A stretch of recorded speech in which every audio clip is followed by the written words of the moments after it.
साथ ही जिस तरीके से आज के टाइम पे इन्वेंशंस होते हैं जो मेडिकल के एरिया में है या साइंस के एरिया में है, उसी टाइप से उस टाइम पे भी बहुत सारे इन्वेंशंस होते थे।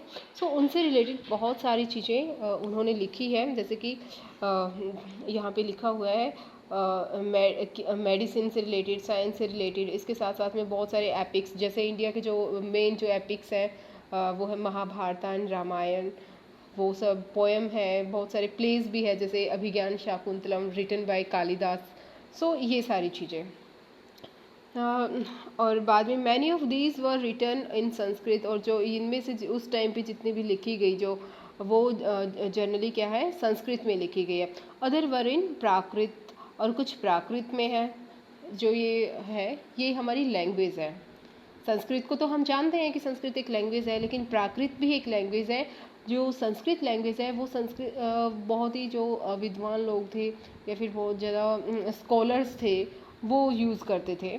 और जो प्राकृत है वो सभी के सभी लोग करते थे, जैसे एक कॉमन पीपल होता है वो सारे के सारे।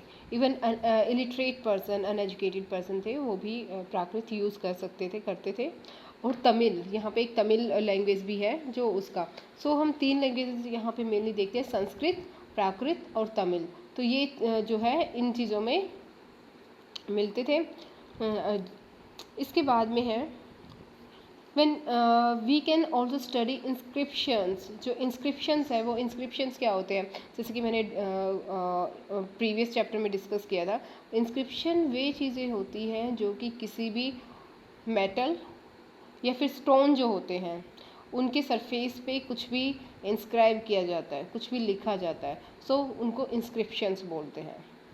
सो जो इंस्क्रिप्शन का जो मेन बेस है, जो मेन फैक्ट है वो ये है कि इंस्क्रिप्शंस किसी सॉलिड बेस पे लिखे जाते हैं, या solid in the sense hard base पे लिखे जाते हैं। फॉर एग्जांपल स्टोन, हिल्स या फिर मेटल जो है उस पे लिखे जाते हैं। This are written on relatively hard surfaces such as stone और metal as it is described here.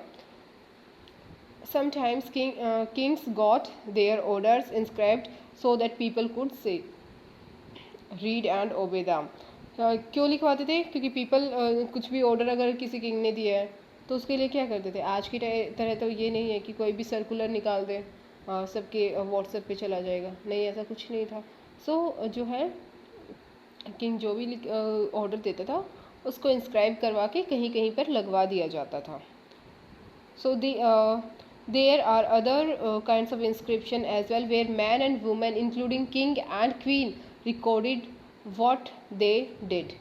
इसके साथ ही सिर्फ इन्हीं चीज़ों से रिलेटेड नहीं था, बट किंग और क्वीन, जैसे किंग ने कुछ बड़ी बैटल अगर करी है, जैसे कलिंग युद्ध अशोका ने किया था, कलिंग बैटल जो थी, तो उससे रिलेटेड या फिर दूसरे किसी भी चीज़ की बैटल बहुत बड़ी हुई है तो वो उसको इंस्क्राइब करवाते थे, जिससे कि उसको उस बैटल के लिए याद रखा जाए कि हाँ मैंने इतने लोगों को डिफीट किया, मैंने इतना बड़ा काम किया। सो ये चीज़ें वो करवाते थे अपनी विक्ट्रीज़ के बारे में और अपनी विक्ट्रीज़ के रिकॉर्ड रखने के लिए, जिससे कि वो फर्दर जो आगे जो टाइम आएगा उसके बारे में लोग जान पाए। Can you think of the advantages of writing on a hard surface. अच्छा, अगर हम किसी हार्ड सरफेस पे लिखते हैं तो उसका क्या फ़ायदा होता है?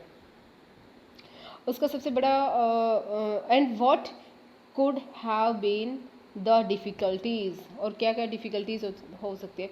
तो सबसे मेन चीज़ तो यही है कि अगर हम किसी हार्ड सरफेस पे कुछ भी इंस्क्राइब करते हैं तो ये है कि वो बहुत सालों तक ऐसे के ऐसे रहता है, बहुत ज़्यादा सालों तक उसको कभी भी पढ़ा जा सकता है। उस पर इतना बारिश और इन सब का मौसम सीजन्स का कोई ज़्यादा इफ़ेक्ट नहीं होगा।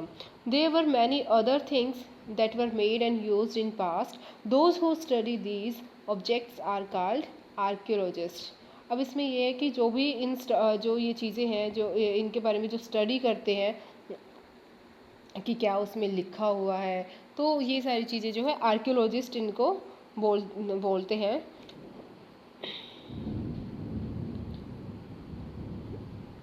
The study the remain of building made of stone, bricks, painting and sculpture. यानी कि आर्कियोलॉजी क्या होती है, जितने भी जो बिल्डिंग्स हमें मिलती हैं, जैसे किसी रूलर ने कोई बिल्डिंग बनाई है, कोई स्टोन अगर किसी का कहीं मिला है, ब्रिक, कुछ पेंटिंग है, कुछ स्कल्पचर है, उनकी स्टडी करना किनका काम होता है, आर्कियोलॉजिस्ट्स का काम होता है। They also explore and excavate.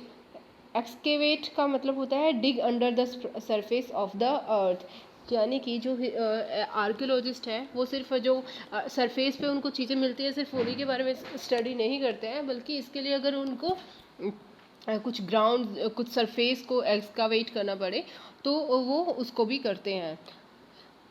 To find tools, weapons, pots, pans, ornaments and coins. यानी कि जितनी भी चीज़ें किसी भी सिविलाइजेशन से रिलेटेड मिल सकती है उसके लिए। जैसे कि जो हमारी इंडस वैली सिविलाइजेशन है वो सारी उसमें का बहुत सारा पार्ट जो है हमें सरफेस के नीचे मिला है। सो उससे वहाँ से जो है मिट्टी हटाई गई और वो सारा का सारा